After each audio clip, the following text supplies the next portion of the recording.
why I'm trading in my Hyundai Kona EV 2020 for a Tesla in 2025. I've had this car for over 2 years. What I liked about the car, as you can see here, I plugged in my phone and the car has really nice Apple Play and it works really well with your phone. I have never used this screen other than when using Apple Play. It has a lot of my apps, even Teams, so it's really great for work. And it also has charge point, which what I use to charge 90% of the time.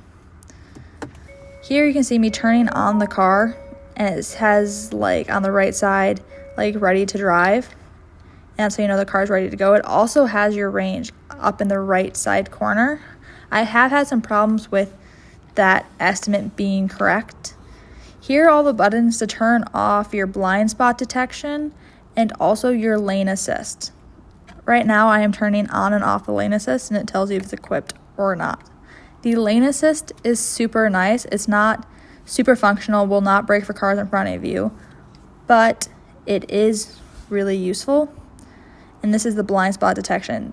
Here I go into just the standard without the Apple Play. I have used this while I'm charging. You can set charging limits for AC and DC charging. I have never done this, but it was pre-programmed in here. This is where I normally charge my phone. It has a super nice aux and cord. I have never used an aux cord in this car. There's tons of storage space that I also never used. It is really deep. This feature I thought was super cool when I bought the car. It is paddles, which is your battery regeneration level, which you can set. I personally like it really high. I had the issue where it would randomly turn down. So every time I turned off my car and would turn it back on, it would always be set to level 2. And I personally would prefer it to stay at 3. So I ended up never ever using them. Here you can see the drive modes. I almost always drive in Eco, but there is 3 of them. When I first got the car, I put it in Sport to do a quick 0 to 60, which was fun because it's EV, so it's quick, but primarily drive in Eco for the best battery range. They also have auto hold, which I was really excited about, but again, it turns off every time you get in and out of the car. This keeps your spot at a stop sign so you don't creep forward. So it turns off creep, and heated seats. This car had a ton of storage opportunities. As you can see underneath the console, there was tons of space and those plug-in things. I'm blanking on the name. It has 3 seats in the back with that middle seat pulling out for 2 cup holders. I did have people use this a few times. It seemed to work well. It's a little sticky.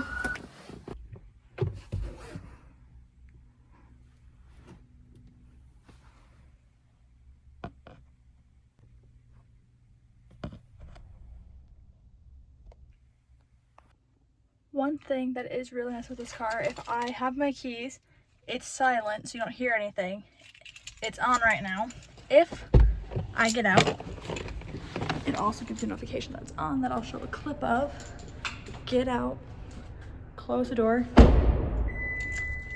It beeps at you very obnoxiously so you don't accidentally leave the car on.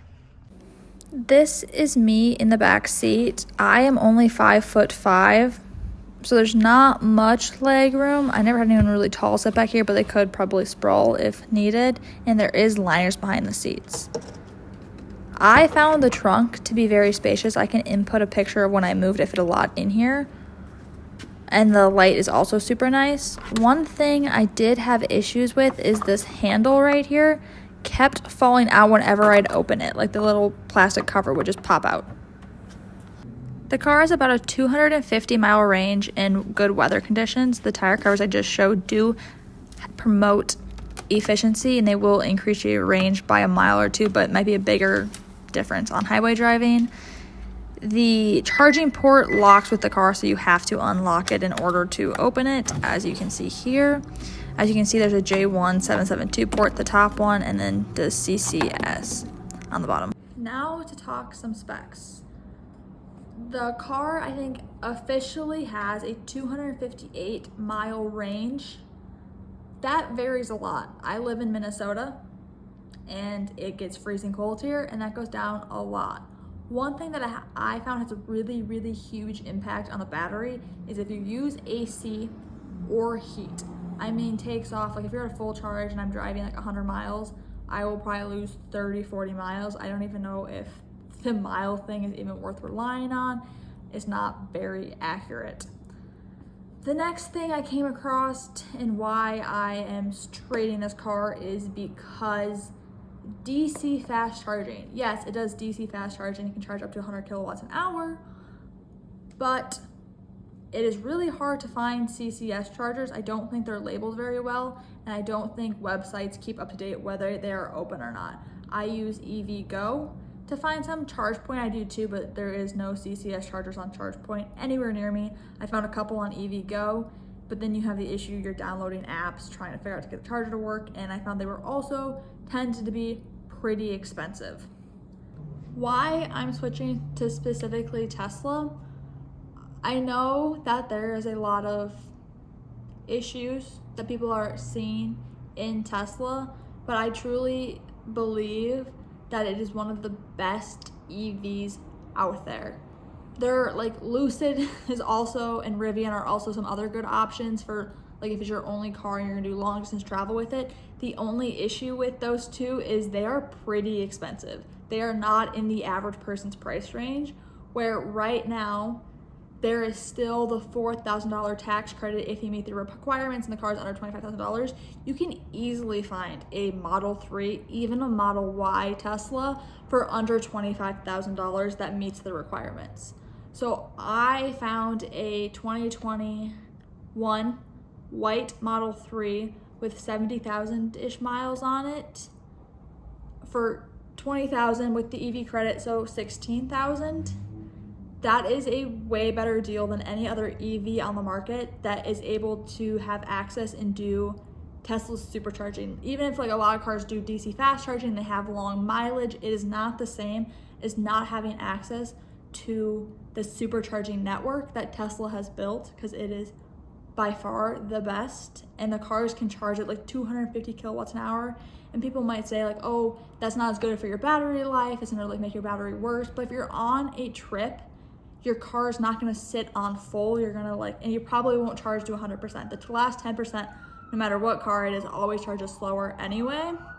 So I'm only gonna like charge my car from 20% to 60%. It's not gonna have that damaging of effects on the battery at 250 kilowatts an hour. I'm not even charging to full, and it's not gonna sit on full.